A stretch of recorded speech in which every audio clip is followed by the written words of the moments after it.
Welcome to The Explainer. Today, we're going to break down a source that presents let's just say, a very different take on how World War II really started. Our goal here isn't to decide if it's right or wrong, but to dig into the claims it makes and understand how it builds its case. Right at the top, the source says its only mission is to find the truth, not to judge who is good or evil. It's basically setting itself up as a challenger to the official story we all know. So, okay, let's dive in and see what claims it's actually making.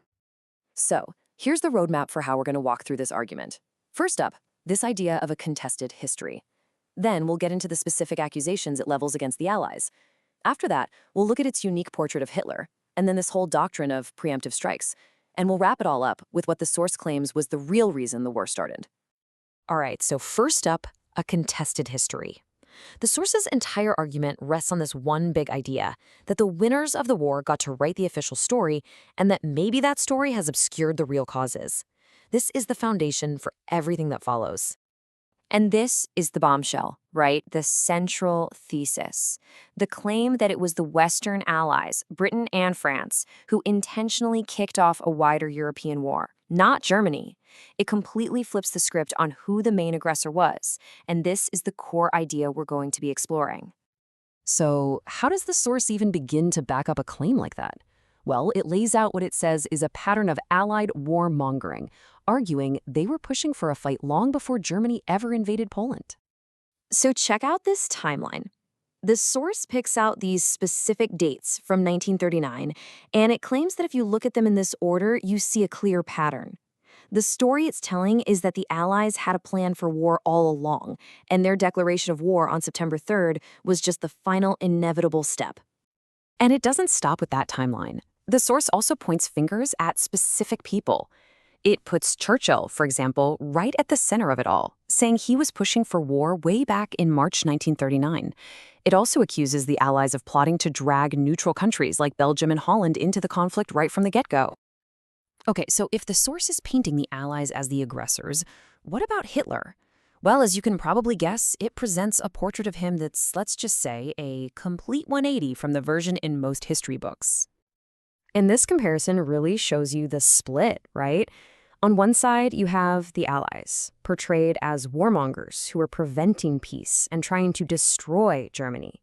And on the other, you have the source's version of Hitler, a leader seeking peace, reacting to threats, and ultimately forced into a pact with the USSR. It's a total reversal of roles. And to back this up, the source lists what it calls peace efforts. Things like supposedly stopping bomb production, offering to protect the British Empire, and even talking about disarmament just a week before the war started. The argument here is that Hitler kept extending these olive branches, and the Allies just kept swatting them away. This brings up a pretty obvious question, doesn't it?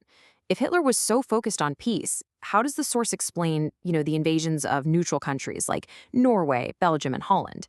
It seems like a huge hole in the peace-seeker argument.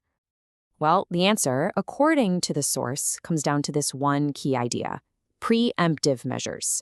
It argues these invasions weren't aggression at all. Instead, it claims they were purely defensive moves, made to stop an attack the Allies were just about to launch themselves. Let's take Norway as a case study. The source presents this as the textbook example of its preemptive strike doctrine in action. And here's the kicker. The source claims that German troops moved into Norway only 10 hours before a planned British invasion was set to begin. The whole idea is that Germany just beat them to the punch. It was a race, and Germany won. And it's pretty much the same story for the invasion of the Benelux countries. The source lays out these steps. The Allies were planning to invade Germany's industrial heartland, the Ruhr, through these neutral countries. It claims Belgium and Holland were secretly helping the Allies. Hitler found out, and boom, Germany had to strike first to protect itself. That's the argument. So that brings us to the final piece of the puzzle. If the war wasn't about protecting Poland, and it wasn't an ideological crusade against fascism, then what, according to this source, was it really all about? What was the true motive? And the source asks this question flat out. What was Britain's real motive? It argues that all the public reasons for going to war were just a smokescreen for something much more fundamental: a deep-seated fear about the balance of power in Europe. And here we have it, the source's big reveal. It argues that if you look at Britain's true war aims, things like protecting Poland were just a pretext. Even the ideological crusade was secondary.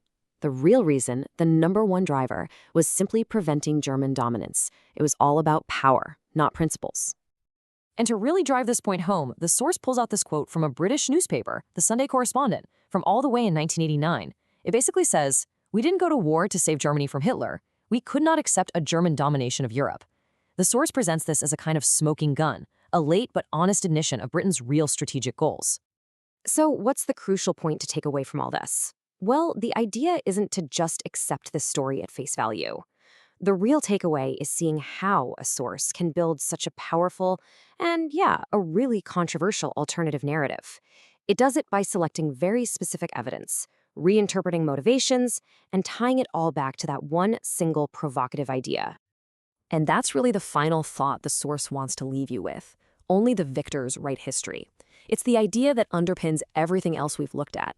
It's designed to make you question not just this particular story, but any historical story, and wonder about the very nature of truth itself.